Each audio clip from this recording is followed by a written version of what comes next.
भाजपा के साथ है। इन लोगों ने हमारी सेना को लेकर भी अपप्रचार किए, हमारे नौजवानों को भड़काया। इस साजिश को भी हरियाणा के नौजवानों ने नाकाम कर दिया। आज हरियाणा ने कांग्रेस को दो टूक संदेश दे दिया है। ये देश विरोधी पॉलिटिक्स नहीं चलेगी। हरियाणा की हर बिरादरी, हर परिवार ने एकजुट होकर वोट दिया, देशभक्ति से ओतप्रोत होकर वोट दिया। देशभक्तों को बांटने की साजिश को हरियाणा ने फेल कर दिया। साथियों, बीते कुछ समय से भारत के विरुद्ध भांति भांति के षड्यंत्र चल रहे हैं। भारत के लोकतंत्र को, भारत के अर्थतंत्र को, भारत के सामाजिक ताने बाने को कमजोर करने के लिए भांति भांति की साजिशें हो रही है, अंतर्राष्ट्रीय साजिशें हो रही है। आज मैं बहुत जिम्मेदारी के साथ मेरे प्यारे देशवासियों से कह रहा हूं कि कांग्रेस जैसी राष्ट्रीय पार्टी और उनके चट्टे बट्टे इस खेमे में शामिल है, इस खेल में शामिल है। देशभक्त हरियाणा ने आज ऐसी हर साजिश को भी मुंह तोड़ जवाब दिया है। भारत और हर भारतीय को संकल्प लेना है कि हम ऐसी किसी साजिश को सफल नहीं होने देंगे। भारत विकास के रास्ते से नहीं भटकेगा। साथियों, आज के चुनाव नतीजों ने एक और बात स्पष्ट की है। कांग्रेस आज पूरी तरह परजीवी पार्टी बन गई है।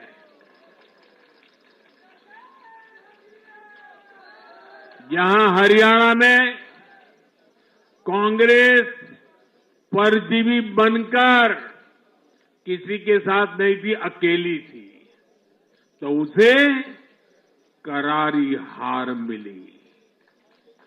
जम्मू कश्मीर में उसकी सहयोगी पार्टी डर के मारे पहले से कई कह रही थी कि कांग्रेस की वजह से उसे नुकसान हो रहा है, और आज के नतीजों में भी वही दिखा है।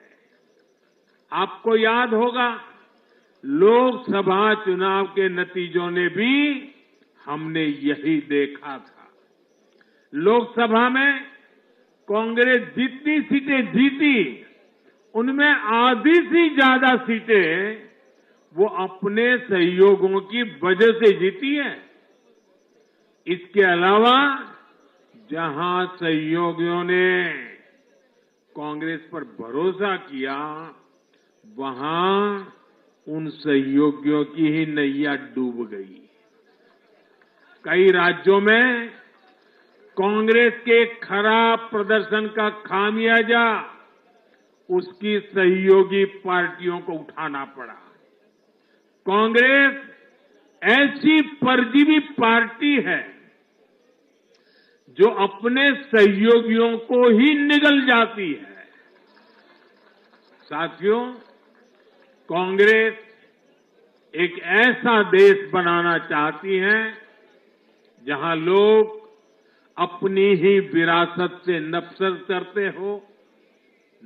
करते हो, अपनी राष्ट्रीय संस्थाओं पर शंका करते हो, जिस जिस पर देशवासी गर्व करते हैं, कांग्रेस उस हर चीज की छवि को धूमिल करना चाहती है।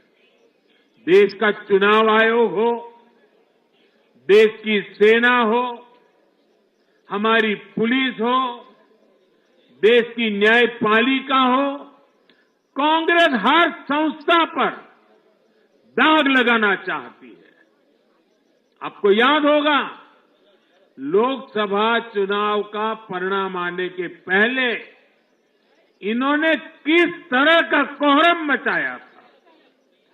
चुनाव के दौरान भी ये लोग, इनको सहयोगी दल, इनके अर्बन नक्सल साथी कितनी बार कोर्ट गए, सुप्रीम कोर्ट तक गए। और किस लिए? ताकि ये लोग चुनाव आयोग की संवैधानिक निष्पक्षता पर बट्टा लगा सके। आज भी उन्होंने ऐसा ही काम किया है। आज भी कांग्रेस ने देश की जनता को गुमराह करने की कोशिश की है।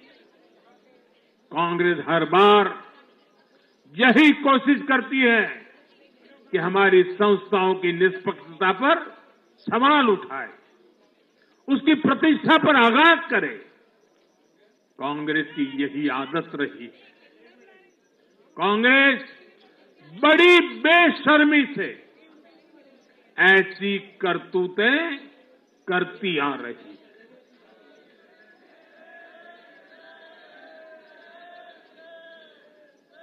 साथियों, जम्मू कश्मीर में इस बार हुआ चुनाव कई मायनों में ऐतिहासिक रहा है।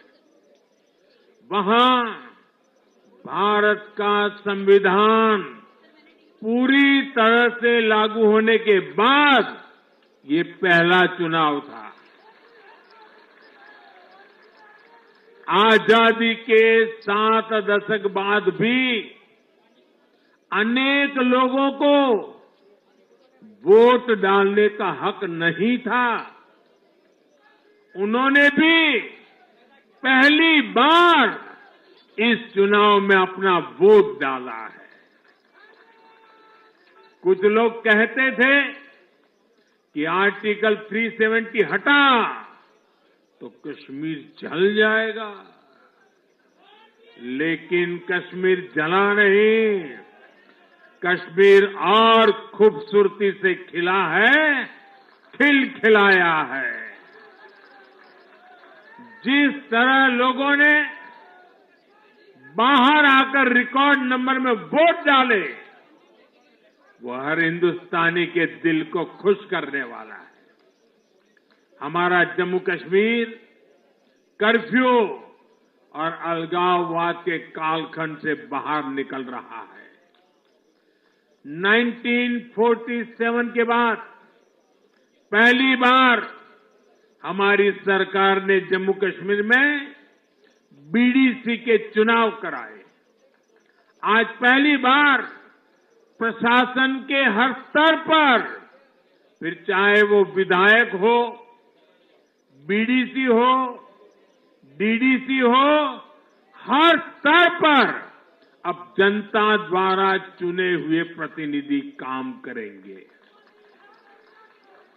हमने जम्मू कश्मीर में संविधान की स्पिरिट और उसकी मर्यादा की पुनः प्रतिष्ठा की है।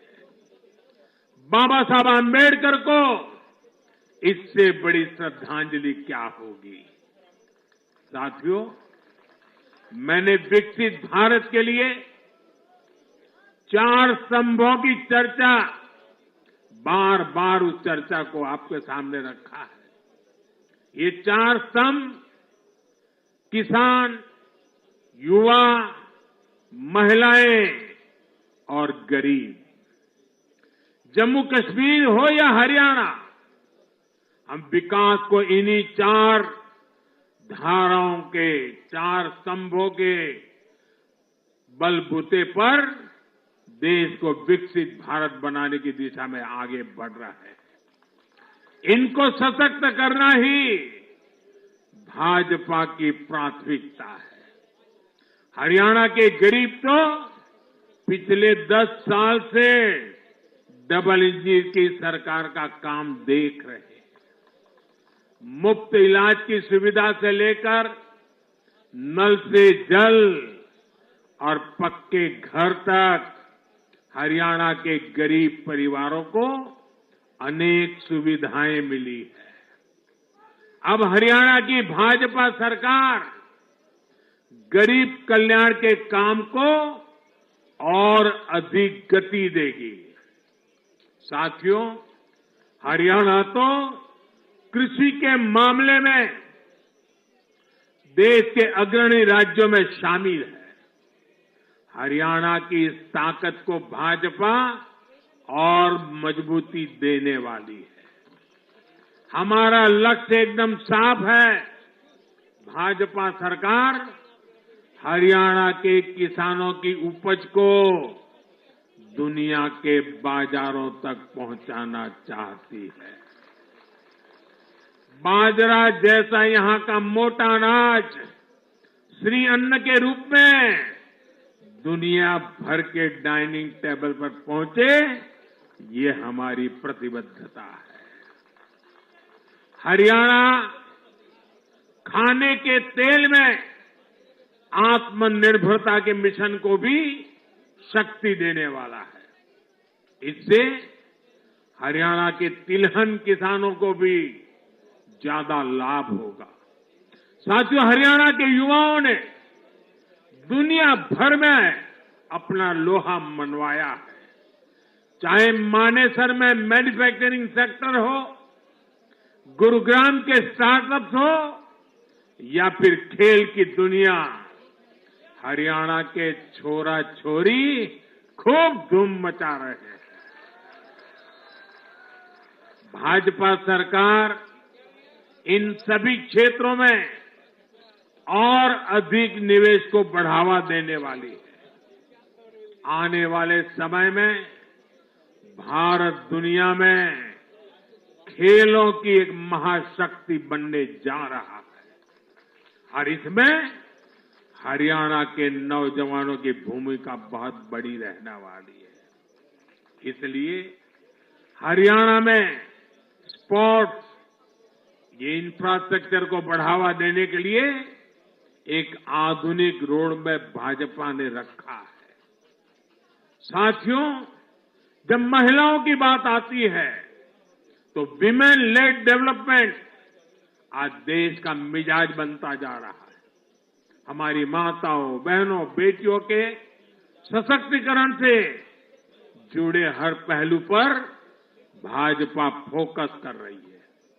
हरियाणा वो राज्य है जिसने बेटी बचाओ बेटी पढ़ाओ के रूप में देश को नेतृत्व दिया है। अब हरियाणा में हजारों लखपति दीदी और ड्रोन दीदी बनाने वाले हैं। लाडो लक्ष्मी योजना से भी हरियाणा की बहनों को मुफ्त बहुत लाभ होने वाला है। जब माताएं बहनें आर्थिक रूप से समृद्ध होगी, समर्थ होगी, तो इसका लाभ पूरे परिवार को होगा। परिवार समर्थ होगा तो हरियाणा समर्थ होगा, देश समर्थ होगा। साथियों, भाजपा की सरकार राष्ट्र को सर्वोपरि रखती है। Nation first. भाजपा की सरकार गरीबों की सेवा के लिए प्रतिबद्ध है। केंद्र हो या फिर हरियाणा, इन 10 सालों में